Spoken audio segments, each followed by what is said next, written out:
wala naman pong hindi nagtutugma. Perhaps it's just the way that things were presented. Mariing itinanggi ni Vice President Sara Duterte at ng kanyang mga abogado ang nasilip ng mga mambabatas sa financial records sa impeachment hearing nitong Miyerkules. Sa isang pahayag, nanindigan si Duterte na idineklara niya lahat ng kanyang ari-arian at pera sa kanyang Statement of Assets, Liabilities at Net Worth o SALN.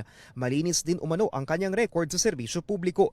Ito ay sa kabila ng tala ng ombudsman na wala siyang cash on hand at in bank base sa line items mula 2019 hanggang 2024. Ipinagtataka yan ng mga mambabatas dahil sa bilyon-bilyong pisong bank transactions niya mula sa datos ng Anti-Money Laundering Council na tinilugsa rin ng bise sa kanyang pahayag.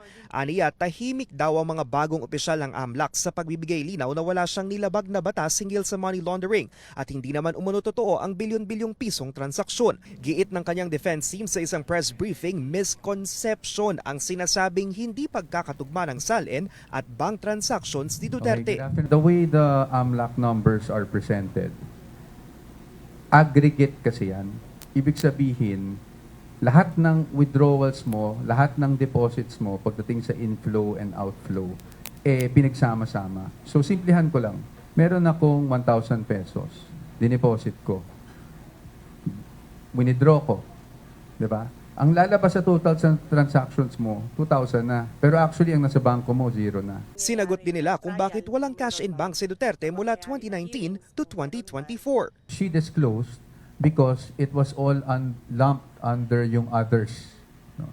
Kasi sa personal items, kung makita nyo dun sa SALN, nakasulat dun vehicles, others, ganyan. So yung cash in bank, kasama siya dun sa others. Dagdag pa ng defense team, hindi rin daw ibig sabihin na may illegal na aktibidad kapag may suspicious transactions. Sa pahayag ng bise, inakusahan niya rin ang Commission on Audit na tila tina-timing ang paglabas ng Notice of Disallowance sa anyay political attacks. Iginiit niya na nasa likod ng kritikong si dating Senador Sonny Trillanes, ang COA at AMLAC, ang ilang miyembro ng Kamara at mismong si Pangulong Bongbong Marcos. Sa kabila ng patong-patong na paratang, iginiit ng kanyang mga abogado na sa impeachment trial nila sasagutin ang mga ito ng mas detalyado. Ito ay kung aakyat ang kaso mula Kamara sa Senado.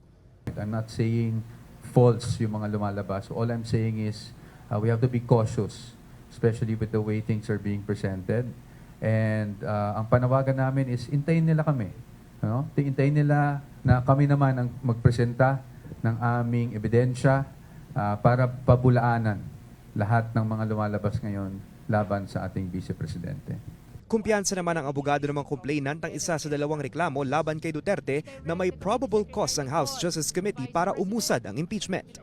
It's a grave violation of the Constitution kung mapapatunayan na itong mga bank transactions, cover transactions, question transactions, umaabot ng 6.77 billion pesos kung hindi na-reflect yan sa SALN ng isang public official. More than enough na po yung pinakitang evidence. Remember, yung threshold is only probable cause. Alam mo, the past 2 hearings, sa tingin ko as a litigator, enough na nga to convict and to remove the Vice President on the basis of the pieces of evidence. Buwelta naman ni Manila Representative Joel Chua na miyembro ng komite. Dapat humarap si Duterte sa kanila kung talagang malinis ang record niya. Sa April 29 ang huling araw ng impeachment hearing laban kay Duterte. Dito aasahang magdedesisyon ang mga mambabatas kung uusad ba ang mga reklamo para pagbotohan sa plenaryo kung iaakyat ito sa Senado. Pero nandigan ang kampo ni Duterte na hindi na sila dadalo sa anumang pagdinig ng Kamara. Para sa mga impormasyong napapanahon at on-demand, Lance Mexico, Newswatch Plus.